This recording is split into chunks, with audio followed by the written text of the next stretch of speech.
कई इंस्टेंसेस हैं, अतीक अहमद मारा गया, अशरफ मारा गया। हमने आपने भी कभी नहीं सोचा था कि इस प्रकार से अंत हो जाएगा। तो सर आप इसको न्याय मानते हैं? नहीं, मैं कौन होता हूँ न्याय मानने वाला? मैं कौन हूँ? मैं तो I am a retired police officer. इसमें न्याय क्या है? एज रिटायर्ड पुलिस ऑफिसर हाँ, मैं इसमें तय करने वाला कौन होता हूँ कि न्याय हो गया? जो अंत उसका लिखा था वो हुआ। लूज टॉक भी हो रही है कि एसटीएफ ने मरवा दिया, कोई कह रहा है यूपी पुलिस ने मरवा दिया। ऐसे नहीं है, वो कोई यूपी पुलिस के कोई संतान थोड़ी है वो जो तीनों थे मारने वाले। उनसे क्या कनेक्शन है? उनके खिलाफ पूरी गवाहियाँ हो रही है, सज़ा होगी उनको। मैं तो चाहे विकास दुबे का एनकाउंटर हुआ हो, मैं और पब्लिक ने उसको वेलकम किया। मैं भी वेलकम करता हूँ, पब्लिक ने भी किया है। जो उसकी गतिविधियाँ हैं कानपुर और कानपुर के आसपास सर्वविदित। ऐसे कहने से क्या होता है मुँह ज़बानी कि साहब ये तो ये क्या, कैसे गाड़ी कैसे पलट गई, उसके गोली कैसे लग गई, वो एनकाउंटर में कैसे मारा गया, क्या वो जिंदा भी पकड़ा जा सकता? तो वो तो मौके पे जो पुलिस अधिकारी है वो तय करेगा कि उसको जिंदा पकड़ सकता है या गोली चला के उसको कंट्रोल करना है। जो पब्लिक में भय बना हुआ है, जो गुंडागर्दी कर रहा है, महिलाओं बच्चों की सुरक्षा के साथ खिलवाड़ कर रहा है, लॉ एंड ऑर्डर के साथ खिलवाड़ कर रहा है। मैं ऐसे भी क्रिमिनल्स को जानता हूं जो कि सट्टा लगाते थे कि कल से दंगा शुरू होगा कि नहीं होगा, वरना तो सबके संबंध बहुत अच्छे होते हैं माफियाज के आपस में। यहाँ का माफिया बिहार के माफिया से जुड़ा हुआ है, बिहार का आगे मालदा मुर्शिदाबाद के माफिया से जुड़ा हुआ है, चाहे किसी कास्ट के हों। ये वो कोई भेदभाव नहीं होता। मिसेस गांधी की हत्या के बाद जगह जगह दंगे हुए थे, जगह जगह सरदारों को, सिखों को मारा गया था। आगरा में एक भी घटना नहीं हुई। मैं आगरा में एसपी सिटी था। वर्तमान में यूपी में आप देखिए माफियाज के खिलाफ एक्शन हो रहा है। एक इच्छा शक्ति है सरकार की, योगी जी की। उन्होंने कहा कि एक्शन लीजिए, एक्शन लिया जा रहा है। इन दिनों उत्तर प्रदेश में स्कीम चलती है वन डिस्ट्रिक्ट वन प्रोडक्ट, लेकिन एक समय ऐसा भी था उत्तर प्रदेश में जब वन डिस्ट्रिक्ट वन गैंगस्टर हुआ करता था। हर जिले का अपना एक नया गैंगस्टर हुआ करता था। यूपी में बाहुबली कल्चर अपने चरम पर था। बाहुबली, उत्तर प्रदेश की जब भी बात की जाती थी तो बाहुबलियों के नाम से जाना जाता था। इलाके जो थे वो बाहुबलियों के नाम से जाने जाते थे, चाहे वो पूर्वांचल हो, चाहे वो पश्चिमांचल हो, चाहे अतीक अहमद हो, मुख्तार अंसारी हो, ब्रजेश सिंह हो, या तमाम बाहुबली नेता हों पूरब से लेके पश्चिम तक। उत्तर प्रदेश की जब बात होती है राजनीतिकरण अपराध का और अपराधीकरण राजनीति का, इन दोनों विषयों की बात होती है। तो माफिया कल्चर, ये बाहुबली कल्चर पनपा कैसे, अभी क्या स्थिति है बाहुबलियों की उत्तर प्रदेश में, इस पूरे मुद्दे पर बातचीत करने के लिए हमारे साथ 1979 बैच के वरिष्ठ आईपीएस अधिकारी, फॉर्मर डीजीपी उत्तर प्रदेश अरविंद कुमार जैन जी हमारे साथ मौजूद हैं। हम उनसे बातचीत कर जानने की कोशिश करेंगे कि उनकी सर्विस के दौरान 36 साल जो उन्होंने सर्विस दी, उन्होंने सेवा दी उत्तर प्रदेश पुलिस में, उत्तर प्रदेश में चीज़ें कैसी बदली, कैसे ये माफिया कल्चर उठान पे आया और फिर कैसे धीरे धीरे अपने पतन की ओर बढ़ रहा है, या बढ़ चुका है, या अभी भी अपने उफान और चरम पर है। बहुत बहुत शुक्रिया सर हमसे बात करने के लिए। बहुत बहुत स्वागत है आपका DH पे सर। धन्यवाद सर, सबसे पहला सवाल तो यही होगा, 36 साल आपने सर्विस की, आपका एक्सपीरियंस कैसा था उत्तर प्रदेश में? बहुत अच्छा था। मैंने एंजॉय किया पूरा और भरपूर काम किया, और मुझे खुशी है कि मैंने रिजल्ट्स अचीव किए। और जहाँ जिस उद्देश्य से भेजा गया, जिस टास्क को दे के भेजा गया, उसमें हमेशा खरा उतरा। दंगों को कंट्रोल करने के लिए भेजा गया, दंगा कंट्रोल किया। क्रिमिनल्स के खिलाफ एक्शन की बात हुई, क्रिमिनल्स को मैंने उनके खिलाफ एक्शन लिया। और ये भी कहना चाहूँगा मैं कि हर गवर्नमेंट का इन सब एक्शंस में पूरा सपोर्ट भी मिला।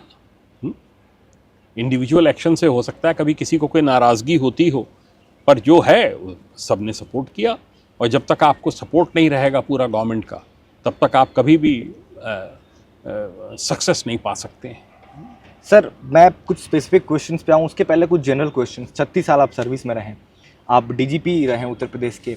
इन 36 सालों में कभी कोई ऐसा एक समय आया जब आपको डर लगा हो किसी के खिलाफ एक्शन लेने में, या फिर आपको लगे कि यहाँ पे खतरा हो सकता है? कोई ऐसा एक्सपीरियंस है? कोई कभी नहीं लगा कि किसी इसको लेकर कोई खतरा हो सकता है, या इसको लेकर किसी प्रकार का कोई संशय है। कोई बात हुई, अपने सीनियर से उसको शेयर कर लिया, सीनियर से उसको साझा कर लिया, बता दिया उनको। कोई गाइडलाइंस हैं वो उन्होंने पूछ के बता दिया, कन्वे कर दिया आपको, दैट्स ऑल। सर, 36 साल के करियर में आपने बहुत काम किए होंगे, कुछ चुनिंदा काम जिनको करने के बाद आपको सेटिस्फैक्शन मिला हो, आपको लगा हो कि हाँ ये एक चीज़ जो है मेरे साथ हमेशा रहेगी, ये काम करके मुझे पर्सनल लेवल पे मैं बहुत सेटिस्फाई हूँ, ऐसा कोई वाकया सर? बरेली में एसपी सिटी था, टेररिस्ट पकड़े गए जिन्होंने कानपुर में कांग्रेस के विधायक और उनके गनर की हत्या की थी, बिलायती राम कात्याल और गनर की। वो भाग रहे थे नेपाल, इन्फॉर्मेशन दी गई हमें भी, मैं चेकिंग पे निकला, वो दोनों टेररिस्ट पकड़े गए। जो उनको ले जा रहे थे साथ शरण देकर वो पकड़े गए। उन्होंने हालांकि जहर खा लिया पकड़े जाने पर उनको बचाया गया डॉक्टरों की टीम लगाकर। उनसे बहुत से कांड पंजाब के खुले और बड़ा मुझे उस बात का सेटिस्फेक्शन है। मेरे बैचमेट की हत्या करने में उनका हाथ था, जो पंजाब में मेरा बैचमेट था, SSP Patiala, SP city Patiala, बहुत बड़े आतंकवादी थे। वो पकड़े गए, उनके पकड़े जाने का मुझे बड़ा एक सेटिस्फेक्शन है। और हमारे यहाँ वो जघन्य कांड करके कानपुर से भाग रहे थे, उनका पकड़ा जाना आवश्यक था।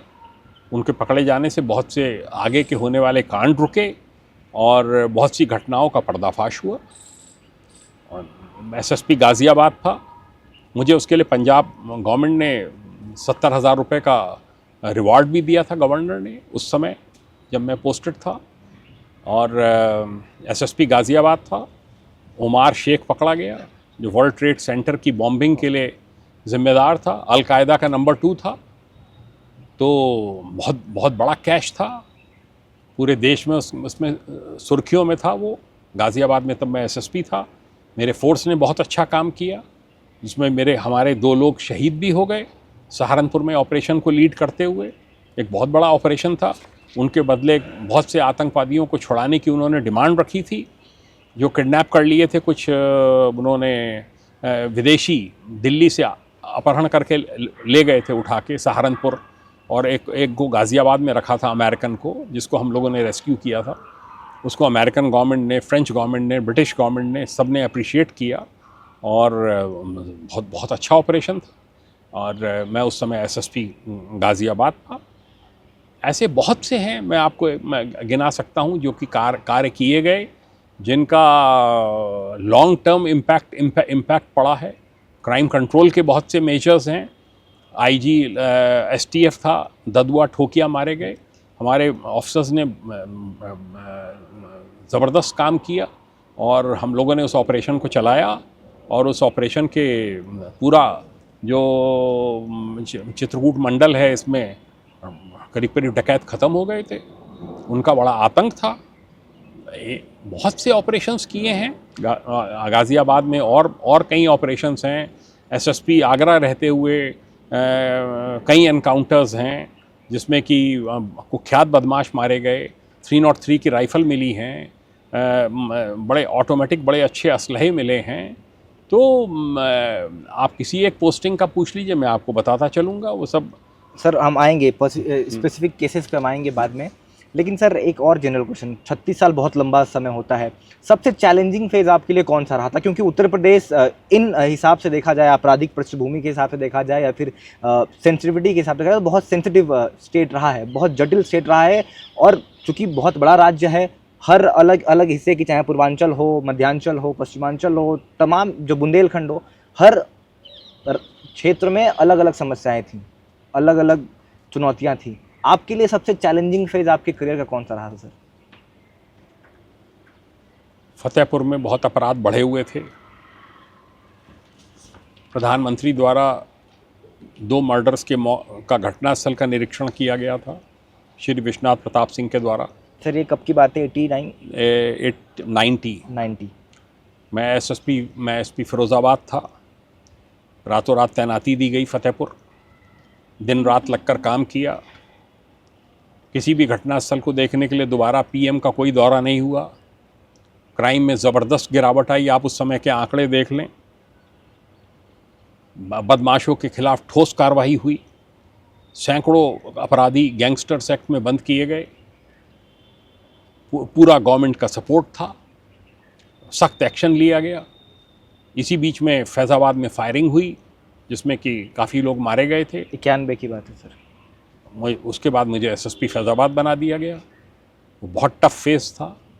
पुलिस के प्रति लोगों की बड़ी नाराज़गी थी फैज़ाबाद में, जिसको दूर किया गया, पब्लिक को विन ओवर किया गया, उनके साथ हम लोग बैठे, उनका पूरा सपोर्ट लिया, कोई दिक्कत नहीं हुई। पर यह है कि बहुत टफ फेस था। मैंने कई ऐसे चैलेंजिंग असाइनमेंट लिए। मुरादाबाद में राइट होके चुका था और 8-8-9 DIG IG वहाँ पे लगाए गए थे कंट्रोल करने के लिए। SSP मुरादाबाद बनाया गया। कुछ ही दिनों में मैं इस चीज़ को कहूँगा कि परिस्थितियाँ बिल्कुल सामान्य करती गई। SP सिटी बनारस पोस्ट हुआ था, SP सिटी आगरा से। बनारस में कर्फ्यू लगा हुआ था, कर्फ्यू के दौरान ही मैंने चार्ज लिया। आगरा मंडल का चार्ज मैंने कर्फ्यू के दौरान ही अलीगढ़ में लिया, कर्फ्यू लगा हुआ था अलीगढ़ में। बहुत से ऐसे चैलेंजिंग वो आए, ये तो पार्ट ऑफ सर्विस है। कभी बड़ा नॉर्मल टाइम्स रहते हैं, कभी थोड़ा सा जो है वो टेंस पीरियड होता है। उसी में आपका टेस्ट है कि आप किस तरीके से उसको आप फेस करते हैं। तो हम लोग कभी चैलेंज से पीछे नहीं हटे, सबका सारा फोर्स साथ देता था, कभी कहीं कोई दिक्कत नहीं हुई। सर मैं माफियाओं पे आऊँगा, लेकिन उससे पहले आपने चूँकि 1991 और 92 का जिक्र किया, आपने बताया कि 1991 में जो फायरिंग हो गई थी अयोध्या के अंदर, जो कार सेवकों के ऊपर फायरिंग हुई थी, कई लोगों की जान चली गई थी। उसके बाद देश में एक तनाव की स्थिति थी। उसके बाद 1992 हुआ, 1992 में बाबरी विध्वंस हुआ, जिसके बाद यूपी सहित पूरे देश में दंगे भड़क गए। आपको क्या लगता है सर, कहाँ चूक हो गई प्रशासन से, या उसके बाद उन तमाम चीज़ों के बाद लोगों का भरोसा जीतने के लिए पुलिस को कितनी मशक्कत करनी पड़ी? मैं SSP आगरा था जब बाबरी मस्जिद का विध्वंस हुआ। पूरा अनुमान था कि वहाँ पर भी दंगे होंगे। मैं पहले भी SP सिटी रहा था आगरा में, आगरा की नब्ज़ को भी जानता था, लोगों से बातचीत की गई। मुस्लिम्स में रोष था, वो रिप्रेजेंटेशन देना चाहते थे। मैं और DM स्वयं गए, जामा मस्जिद के गेट पर खड़े होकर रिक्वेस्ट करके रिप्रेजेंटेशन उनसे लिया। उनसे कहा कि कोई ऐसे में जुलूस ना निकालें, ना किसी को विजय दिवस मनाने दिया, ना किसी को काला दिवस मनाने दिया। बहुत सख्ती की गई, कोई घटना नहीं हुई। मिसेस गांधी की हत्या के बाद जगह जगह दंगे हुए थे, जगह जगह सरदारों को, सिखों को मारा गया था। आगरा में एक भी घटना नहीं हुई। मैं आगरा में SP सिटी था और तभी मैंने चार्ज लिया था 15 दिन पहले। कोई घटना नहीं होने दी, पूरा का पूरा सब कंट्रोल में रहा। एक घटना कोई पता कर ले, सिखों ने सम्मानित भी किया और कोई प्रॉब्लम नहीं हुई। सर अब आते हैं माफियाओं के सवाल पे। 80 का दशक था, 80-90 का दशक था, जब संगठित अपराध जो है, ऑर्गेनाइज्ड क्राइम जिसको कहते हैं, वो अपने उफान पे था। अब यहीं से जन्म होता है उस दौर के उत्तर प्रदेश के कुछ नाम चिन्ह बाहुबलियों का, चाहे वो अतीक हो जाए, चाहे मुख्तार अंसारी हो जाए, चाहे श्री प्रकाश शुक्ला हो जाए। ये तमाम चीज़ें, ये माफिया कल्चर यूपी में कैसे बढ़ा सर? माफिया कल्चर यूपी में इसलिए बढ़ा कि माफिया ने तय किया कि हमें धीरे धीरे राजनीति में आना है और राजनीति में अपनी पैठ बनानी है। और राजनीतिक संरक्षण जब से उनको मिलने लगा उत्तर प्रदेश में, तब से वो फलने फूलने लगे। पॉलिसी मेकिंग में उनका हाथ होने लगा, ठेके पाने लगे। उनके कहने पर ट्रांसफर्स पोस्टिंग्स बहुत से ऐसे अधिकारियों के किए गए जो कि अच्छा कार्य कर रहे थे, उनकी गतिविधियों को रोकने का प्रयास कर रहे थे। कास्ट लाइन पे पब्लिक के सपोर्ट से वो आगे बढ़ गए, मसीहा बनने की कोशिश की उन्होंने, एक रॉबिन हुड इमेज कमाने की कोशिश की। इस वजह से ही माफिया कल्चर आ गया। जब धीरे धीरे लोगों को लगा, STF का गठन हुआ। ये हुआ कि भाई एक ऐसा फोर्स चाहिए जो पूरे यूपी लेवल पर ऑपरेट कर सके। पूरे यूपी लेवल पर ऑपरेट करना आवश्यक है, क्योंकि एक ज़िले के ऑपरेशन से काम नहीं चलता है किसी माफिया के ख़िलाफ़। उसमें बहुत उत्कृष्ट स्तर के अधिकारी गए और उन्होंने जो है काम किया, और काम करने की वजह से आज आप उत्तर प्रदेश की स्थिति या बदली भी देखते हैं। जब पहले डकैत के गैंग चलते थे, mister Vishwanath Pratap Singh chief minister थे उत्तर प्रदेश के, मुझे वो दौर याद है। एटा, मैनपुरी, इटावा, ये सब पूरा एरिया था। सारे गैंग्स एक के बाद एक सारे नेस्तनाबूद किए गए, सब धराशाही किए गए। अनार सिंह, पता नहीं कितने, माधो सिंह, कितने गैंग चलते थे, छवि राम, पूरे टेरर था, सब कंट्रोल किया गया। सर आपने STF का जिक्र किया, क्या ये बात सच है कि एसटीएफ का गठन पहली बार श्री प्रकाश शुक्ला को पकड़ने के लिए किया गया था? हाँ, कहते हैं, तो और भी रीजंस होते हैं। एक आप रीज़न ये भी कह सकते हैं कि श्री प्रकाश शुक्ला जो है वो ज़्यादा दबंगई पे आ गया था, धमकियां दे रहा था, जिस तेज़ी से आगे बढ़ रहा था वो एक खतरा बन रहा था। विधायक की हत्या कर चुका था वीरेंद्र शाही। हाँ, वीरेंद्र शाही अपने में कोई ऐसा नहीं है कि कोई ऐसे ही छोटे मोटे व्यक्ति थे। हाँ, बिहार में हत्याएं कर चुका था ब्रिज बिहारी प्रसाद। ब्रिज बिहारी प्रसाद की। तो ये भी टास्क दिया गया उनको कि एक्शन लीजिए। गवर्नमेंट की सूझबूझ थी जो ऐसा फोर्स क्रिएट करने के लिए उन्होंने हामी भरी और उन्होंने कहा कि आप इसको खड़ा कीजिए। उसको रिसोर्सेज दिए और रिसोर्सेज देने के बाद जो हैं उन्होंने डिलीवर किया। एसटीएफ का आप इतिहास उठा के देख लें, उसके बाद से एक अच्छे एनकाउंटर्स हैं, एक से एक अच्छे बड़े बड़े अपराधी गिरोहों के खिलाफ कार्रवाई की गई है। सर, एनकाउंटरों पे मैं आऊँगा, लेकिन उससे पहले आपने एक बात की थी कि अब माफिया जो है वो राजनीति माना चाह रहे थे। मुझे लगता है कि सर 80 के अंत तक और 90 के शुरू होते होते ये जो अपराध और राजनीति के बीच की जो रेखा थी वो लगभग मिट चुकी थी। अपराधी ही नेता थे और नेता ही अपराधी थे उस समय। अगर आप पूर्वांचल में पकड़ ले तो बाहुबली सांसद, बाहुबली विधायक, ये कल्चर बढ़ चुका था। कितना मुश्किल था ऐसे में इनके खिलाफ एक्शन लेना? कुछ नहीं, उस समय जो लोग रहे होंगे, जो जूझ रहे होंगे, उन्होंने एक्शन भी लिया होगा, कंट्रोल भी करने की कोशिश की होगी, धीरे धीरे कंट्रोल हुए भी। जब गवर्नमेंट की इच्छा शक्ति होती है कि हमें इनके अगेंस्ट एक्शन लेना है, वर्तमान में यूपी में आप देखिए माफियाज के खिलाफ एक्शन हो रहा है। एक इच्छा शक्ति है सरकार की, योगी जी की। उन्होंने कहा कि एक्शन लीजिए, एक्शन लिया जा रहा है, सख्त एक्शन हो रहा है। आप देख रहे हैं यूपी पुलिस डिलीवर कर रही है। यूपी पुलिस को संसाधन दिए जा रहे हैं, ट्रेनिंग कॉलेजेस की कैपेसिटी डबल से ज़्यादा कर दी गई है, वहीं पे ट्रेनिंग हो रही है। 2,19,000 की भर्ती की गई है। अभी और भर्ती प्रचलित है, आपको पता है, आजकल भर्ती चल रही है सब इंस्पेक्टर लेवल पे, उसके समकक्ष ईमानदारी से काम हो रहा है बिल्कुल भर्ती में। भर्ती बोर्ड के गठन के बाद से कहीं पर कोई शिकायत नहीं है, तो हर किसी को चांस मिल रहा है। मेरिट पर जब सिलेक्शन होगा तो ये जो आज सिलेक्शन हो रहा है ये अगले 35-40 साल प्रदेश की सेवा करेंगे। अगर ईमानदारी से कोई आया है तो अच्छा कार्य करेगा, और अगर भ्रष्ट तरीके से आया है तो पहले दिन से उसका उद्देश्य पैसा कमाने का होगा। सर, अब लौट के आते हैं, अतीक अहमद की बात करते हैं। आज कल एक फिल्म बड़ी चर्चा में है, धुरंधर 2, आपने देखी है कि नहीं? अब मैंने नहीं देखी है। मैंने सर उसमें एक सीन है कि अतीक अहमद नाम के शख्स को दिखाया है जो कि चकिया गांव दिखाया इलाहाबाद। तो अतीक अहमद की बात हो रही है और दिखाया जा रहा है कि उसके आईएसआई के साथ कनेक्शंस हैं, इलीगल हथियार स्मगल करना, ड्रग्स स्मगल करना। कितनी सच्चाई मानते हैं सर आप? है तो जो हथियार मंगाए जाते थे, और चाहे ड्रोन से आए चाहे स्मगलिंग से आए, पाकिस्तान से आते थे वेपन्स। आईएसआई से कनेक्शंस की बात सामने आई थी, और सब जानते हैं किस तरह की गतिविधियां थी। सर, अतीक अहमद की शुरुआत हुई ट्रेनों से कोयला चुराकर बेचने से। वहाँ से अतीक अहमद बाहुबली अतीक अहमद में कैसे तब्दील हुआ सर? ये तो देखिए लंबी वो है, सभी को पता है। धीरे धीरे पॉलिटिकल पैटर्नेज बना, उसने अपने गद्दी समाज के लोगों को जोड़ा, क्रिमिनल्स का गठजोड़ किया, लोगों को उससे जोड़ने में फ़ायदा नज़र आने लगा। एक माफिया के पीछे सैकड़ों पिछलग्गू लग गए, उसका धीरे धीरे ये माफिया बन गए। अब जब एक्शन हो रहा है, आपको किसी माफिया के पीछे, सो कॉल्ड माफिया के पीछे कोई सैकड़ों की भीड़ नहीं दिखाई पड़ेगी। सबको मालूम है कि इसमें और खतरे में पड़ जाएंगे। हर कोई अपना अपना काम कर रहा है।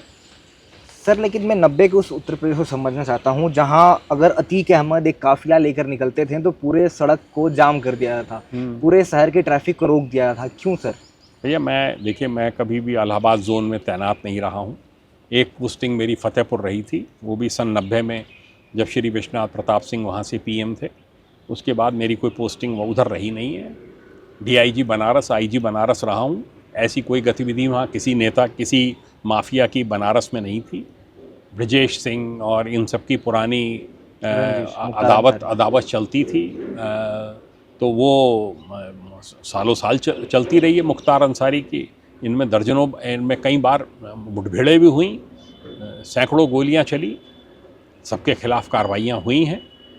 अब बहुत परिस्थितियां बदली हुई हैं। सर आपने कहा बनारस में भी आपकी पोस्टिंग्स रही है, बनारस से ही बहुत सटा हुआ इलाका है गाजीपुर, जो मुख्तार बनारस गाजीपुर बनारस के अंडर में ही आता है। तो ये पूरा कार्य क्षेत्र था मुख्तार अंसारी का, और यहाँ पे मुख्तार अंसारी और ब्रजेश सिंह की जो आपसी रंजिश थी वो भी बहुत प्रचलित है। उसके बारे में सर कुछ बताइए हमारे दर्शकों को। वो तो सभी को पता है, मैं क्या बताऊं इसके अंदर, तो बड़ी लंबा नैरेटिव है। ये क्यों था, दोनों के बीच में टसल क्यों था सर? ये सब ठेकों को लेके, वर्चस्व को लेके, कमाई को लेकर, और क्या है, और कोई वो नहीं है। वरना तो सबके संबंध बहुत अच्छे होते हैं माफियाज के आपस में। यहाँ का माफिया बिहार के माफिया से जुड़ा हुआ है, बिहार का आगे मालदा मुर्शिदाबाद के माफिया से जुड़ा हुआ है, चाहे किसी कास्ट के हों। ये वो कोई भेदभाव नहीं होता है।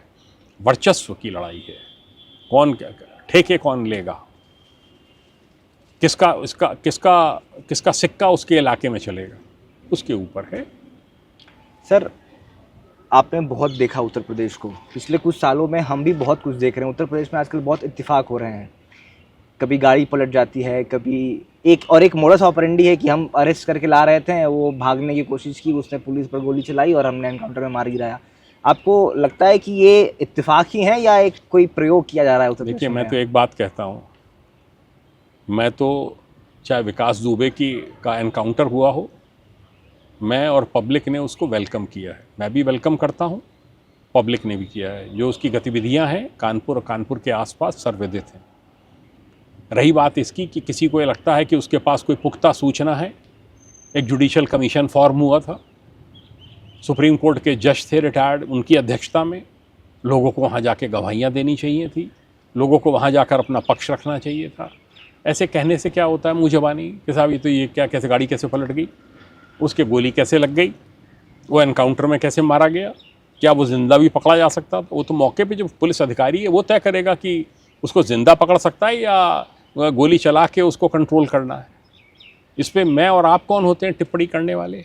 हाँ, अगर हमें आपको किसी को कोई विशेष जानकारी है तो हमें आपको कोर्ट जाना चाहिए, उसके अगेंस्ट ह्यूमन राइट्स कमीशन में जाना चाहिए, सुप्रीम कोर्ट हाई कोर्ट जाना चाहिए कि साहब ये है जानकारी हमारी, इसको तो ज़िंदा पकड़ सकते थे, इसको गोली क्यों मार दी?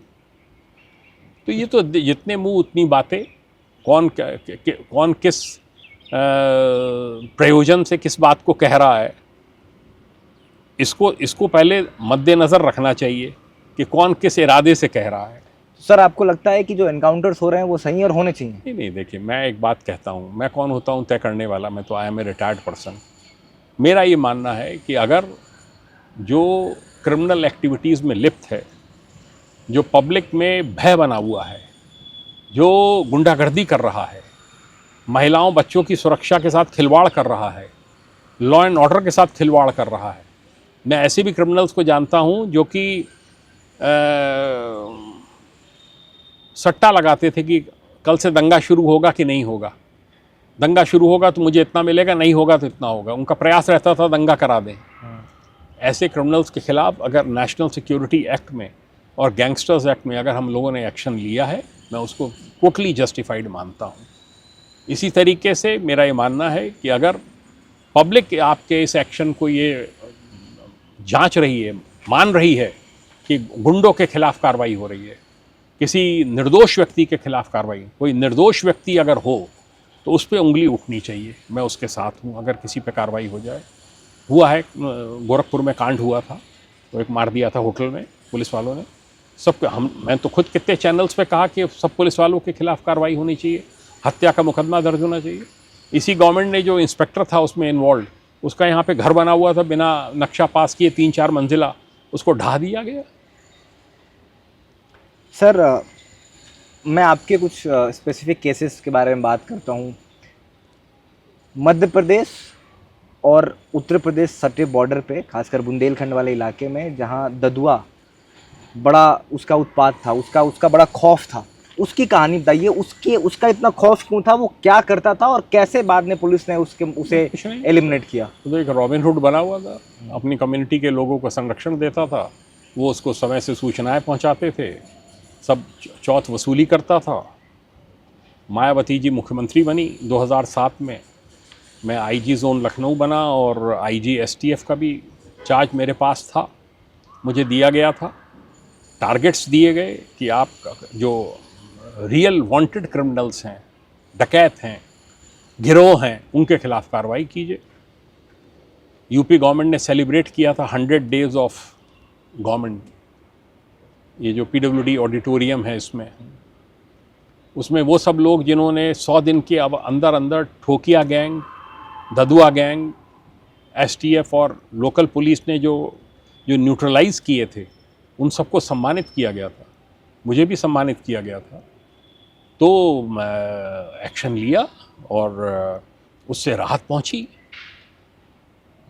सर एक्शन कैसे लिया, कैसे, एक बार जरा विस्तार से हमें बताइए। इंटेलिजेंस कलेक्शन होता है कि फला जगह मूवमेंट है, बहुत से लोग होते हैं जो इनसे पीड़ित होते हैं, बताते हैं कि साहब चौथ मांग रहे हैं, परेशान कर रहे हैं, डेवलपमेंट वर्क नहीं होने दे रहे हैं, इंजीनियरिंग डिपार्टमेंट से पैसा ले रहे हैं, तो वो देते हैं इन्फॉर्मेशन मिलने पे बहुत से लोग हैं जो पीड़ित होते हैं, वो देते हैं इन्फॉर्मेशन डेवलप करनी पड़ती है, कभी कभी सटीक बैठ जाती है, कभी नहीं बैठती है।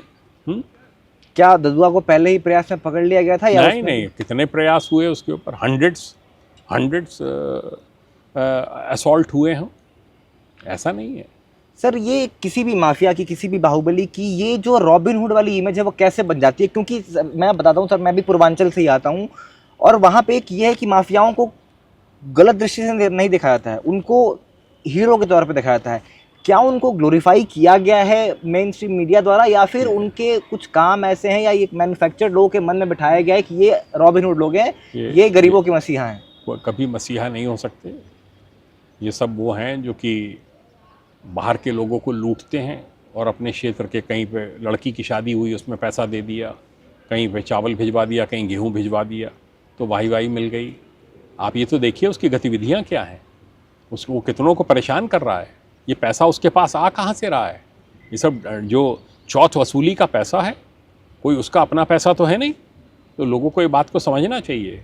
एक हीरो वर्शिप वाला होता है, ददुआ को की भी हीरो वर्शिप थी, ठोकिया की भी हीरो वर्शिप थी, छविराम की भी, अनार सिंह की भी हीरो वर्शिप थी, सब ख़त्म हो गए, सब कोई नाम लेवा नहीं है। क्या न कौन नाम ले रहा है? वेस्टर्न यूपी के एक से एक गैंग थे, महेंद्र ये क्या कहते हैं, जावली के थे, ये और सब थे, क्रिमिनल्स थे, ये एनकाउंटर में कईयों के उधर मारे गए।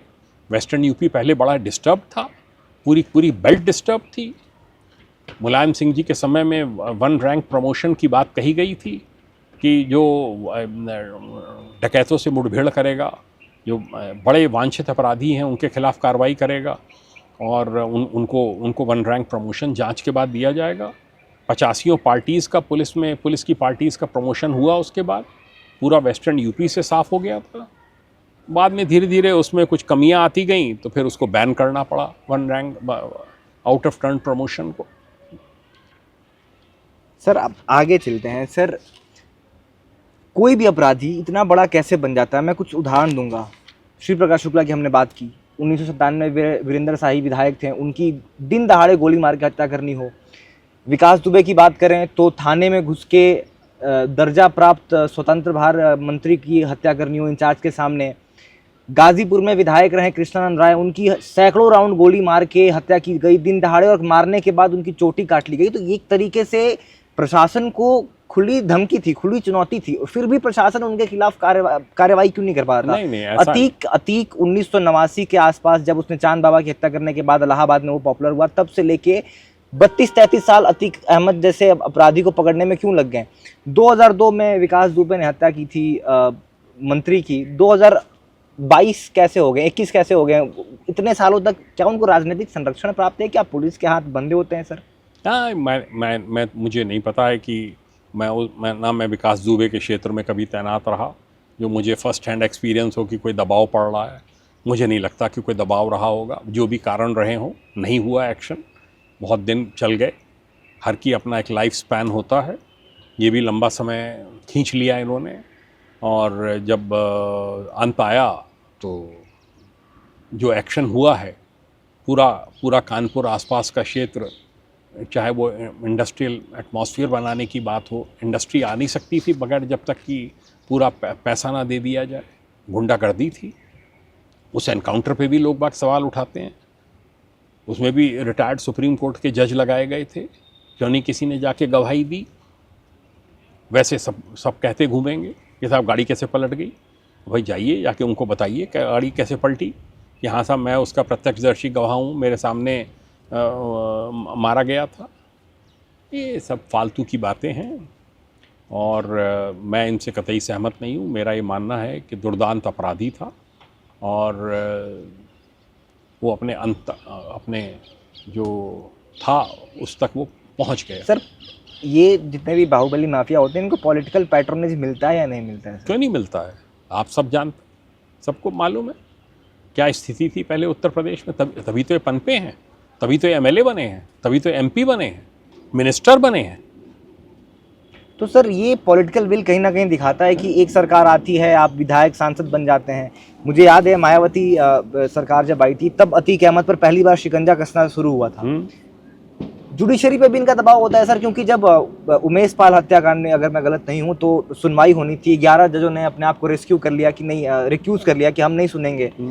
11वां जज आया, उसने अतीक अहमद को बेल दे दी। तो इनका दबाव पुलिस पे भी रहता है, प्रशासन पे भी रहता है और जुडिशरी पे भी रहता है सर। सब सर्वविदित है, मैं इसमें क्या टिप्पणी करूं। सर्वविदित है किस किस पे दबाव रहता है। मैं तो कहता हूं तब हेकड़ी दिखाएं अपनी। वैसे तो सब लोग जो हैं तरह तरह की बातें करते हैं, मोर्चा तो खोलें। मोर्चा खोला गया है तो अब इस बात की परेशानी है कि उसको वो 3 लड़कों ने कैसे मार दिए, उस पर तरह तरह की चर्चाएं होती रहती हैं। भाई आपको कोई शक है, आप जाके गवाही दीजिए। सुप्रीम कोर्ट के जज की अध्यक्षता में कमीशन बने हुए हैं। सर चूँकि आप डीजीपी रह चुके हैं, मैं आपसे एक सवाल पूछूंगा, कितनी मुश्किल है सर जिगाना पिस्टल प्राप्त करना? ये मैं इसलिए पूछ रहा हूँ सर, क्योंकि जो अतीक अहमद की जब हत्या की गई, जो 3 लड़के थे, वो बड़े बेहद ही सामान्य पारिवारिक पृष्ठभूमि से आते हैं और उनके पास जिगाना पिस्टल जिसकी कीमत बाजार में तकरीबन 6 से 9 लाख रुपए है। अवश्य उसके पीछे कोई ना कोई माफिया था। तरह तरह के नाम आ रहे हैं, आपने भी चर्चाएं सुनी होंगी, मैंने भी सुनी है। मैं किसी का नाम कैसे ले दूं जब तक कि कोई बात कंफर्म ना हो जाए, जब तक कि कोई एक्सेप्ट ना कर ले। सर क्या आप लॉरेंस बिश्नोई की तरफ से? जो भी हैं, बहुत नाम आ रहे हैं, उसमें तरह तरह की बातें हो रही हैं। लूज टॉक भी हो रही है कि एसटीएफ ने मरवा दिया, कोई कह रहा है यूपी पुलिस ने मरवा दिया। ऐसे नहीं है, वो कोई यूपी पुलिस के कोई संतान थोड़ी है वो जो तीनों थे मारने वाले। उनसे क्या कनेक्शन है? उनके खिलाफ पूरी गवाहियाँ हो रही हैं, सज़ा होगी उनको। वो जानते होंगे किसने उनको हायर किया। मैं तो नहीं समझता कि अभी तक की बात कोई खुलकर निकल कर सामने आई है। आपको लगता है कि ये जो जितने माफिया थे ये सारे जो थे वो आतंकवादी संगठनों के साथ इनकी संलिप्तता थी और उनके इशारे पे काम करते थे? बिल्कुल करते थे, कास्ट लाइंस पे काम करते थे। अपना क्लाउट बढ़ाने के लिए, अपना साम्राज्य बढ़ाने के लिए ऐसे लोगों को संरक्षण देते थे। यूपी में बंगाल में बहुत से ऐसे लोग हैं जो कि बांग्लादेशियों के आधार कार्ड बनवा रहे हैं, उनके राशन कार्ड बनवा रहे हैं, लाइन में लगे हुए हैं, बतौर उनको वोटर डेवलप कर रहे हैं, उनको इलीगल एक्टिविटीज़ में यूज़ कर रहे हैं। स्लीपर मॉड्यूल की तरह इस्तेमाल किया जा रहा है। कौन नहीं जानता है? एटीएस आए दिन उनको पकड़ धकड़ हो रही है, तब बातें निकल कर सामने आ रही हैं। सर एटीएस के फॉर्मेशन को लेकर विवाद हुआ था कि क्या आवश्यकता है एटीएस की उत्तर प्रदेश में? कोई विवाद नहीं, किसी तरह का कोई विवाद नहीं है। हम लोगों ने मांग रखी थी मायावती जी के समक्ष कि एटीएस का गठन होना चाहिए।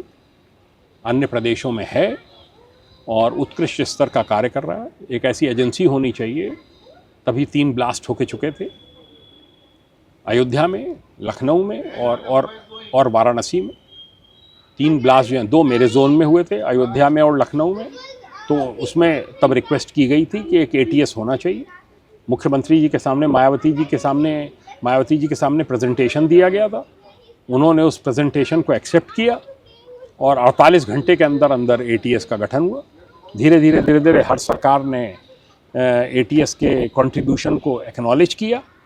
प्रेजेंट गवर्नमेंट में योगी जी ने एटीएस की बहुत सी यूनिट्स की स्थापना अलग अलग जगह पे की है। जैसे जेवर एयरपोर्ट बहुत बड़ा प्रोजेक्ट आया है, आज ही उसका उद्घाटन। हाँ, संभल में किया है, देवबंद में किया है, जो नेपाल बॉर्डर के ज़िले हैं सेंसिटिव, वहाँ पर किया है। उसको उसको रिसोर्सेज दिए हैं, एटीएस को, एसटीएफ को, उनको मजबूत बनाया है, वो मजबूती से काम कर रहे हैं। आप मुझे बताइए कौन से ब्लास्ट हुए 2007 के ब्लास्ट के बाद से उत्तर प्रदेश में? ज़बरदस्त डेटा बैंक है। 85 तो स्लीपर मॉड्यूल्स को बस्ट किया होगा एटीएस ने, 85 गिरफ्तारियां की। अभी हाल में मुरादाबाद से पढ़ने वाले बीडीएस के छात्र, आपने उसकी गतिविधियां पढ़ी होंगी, हैरानी होती है। इस एज में तो लोगों को पता नहीं होता है क्या क्या कर रहे हैं। वो देखिए आप किस किस ऐप का इस्तेमाल कर रहा है, कितने लोगों को जोड़ रहा है, क्रिप्टो करेंसी से पैसा कमा रहा है, विध्वंसक गतिविधियों को फिनांस कर रहा है। सर, आपने बहुत से मुख्यमंत्रियों के साथ काम किया है। अगर मैं आपसे कुछ नाम पूछूं कि सबसे ज़्यादा ज़ीरो टॉलरेंस अगेंस्ट क्राइम की पॉलिसी रखने वाला या सबसे सख्त मुख्यमंत्री कौन था, जिसको एकदम नाकाबिले बर्दाश्त था कि नहीं, मेरे रहते अपराध नहीं होने चाहिए? मेरे कार्यकाल में, योगी जी मेरे कार्यकाल में नहीं थे। मायावती जी की ज़ीरो टॉलरेंस की पॉलिसी थी महिलाओं के प्रति, बच्चियों के प्रति अपराध को लेकर, जो दबे लोग हैं, शेड्यूल कास्ट कम्युनिटीज़ हैं, उनके प्रति लेकर, चाहे व्यापारी वर्ग में किसी की हत्या हो जाए, उनको कतई बर्दाश्त नहीं थी। उनका कहना था कि अपराधियों को जो है सख्त से सख्त कार्रवाई उनके खिलाफ होनी चाहिए। कल्याण सिंह जी, ज़बरदस्त एक्शन उनके समय में हुए। मैं उनके समय में शुरू में एसएसपी फैज़ाबाद था, एसएसपी हरिद्वार बनाया गया कुंभ मेला करने के लिए, फिर उसके बाद एसएसपी आगरा उन्होंने मुझे पोस्ट किया था। कोई कंप्रोमाइज़ नहीं हो चाहते थे किसी प्रकार का कि अपराधियों के खिलाफ जो एक्शन हो रहा हो उसमें हो। बहुत से लोग रहे, हर चीफ मिनिस्टर ने अलग अलग तरीके से कंट्रीब्यूट किया है प्रदेश के में लॉ एंड ऑर्डर सुधारने के लिए। अखिलेश यादव जी ने 1090 लाए, डायल 100 का उन्होंने काफ़ी विस्तार किया था। मैं भी उसमें इन्वॉल्व था बतौर डीजीपी। उन्होंने एक थाने को, हर थाने को एक एडिशनल गाड़ी मेरे रिक्वेस्ट पे दी थी, एक एक्स्ट्रा व्हीकल प्रोवाइड की थी। डीजीपी हेडक्वार्टर उस समय पूरा बन रहा था, जो नया बन के तैयार हुआ है, तो वहीं से कंट्रोल होता है पूरा यूपी का लॉ एंड ऑर्डर। तो हर किसी ने अपने तरीके से प्रयास किया है और पुलिस को मजबूत किया है, उसको और बहुत आगे बढ़ाया है। मेरा मानना है योगी जी ने, मैंने कभी हालांकि इनके साथ कार्य नहीं किया है। आप भी डार हो गए थे, उसके बाद इनकी सरकार आई। तो आपके कार्यकाल में एक नाम सर जो आपको लगे कि क्राइम रिलेटेड मैटर में ये बेस्ट थी? देखिए, ये सब चीज़ चिन्हित करना ये ठीक नहीं है, मैं नहीं समझता। बहुत सबके अपने अपने कंट्रीब्यूशन है। अगर आप किसी का नाम लें तो मैं गिना सकता हूँ कि किसके क्या क्या कंट्रीब्यूशन है। हर का पॉजिटिव देखा जाना चाहिए। बिल्कुल। हाँ सर, क्या जाति कितनी महत्वपूर्ण फैक्टर है? क्योंकि जब बात उत्तर प्रदेश की होती है तो उत्तर प्रदेश की राजनीति में जाति एक अहम फैक्टर है। तो क्या पुलिस को भी निर्देश होते हैं कि अच्छा ये हमारी वोट बैंक का है, इस पे एक्शन नहीं होना चाहिए? क्यों मैं कह रहा हूँ, क्योंकि आजकल मैं अपना एक्सपीरियंस बता सकता हूँ। मुझे आज तक कभी किसी ने नहीं कहा।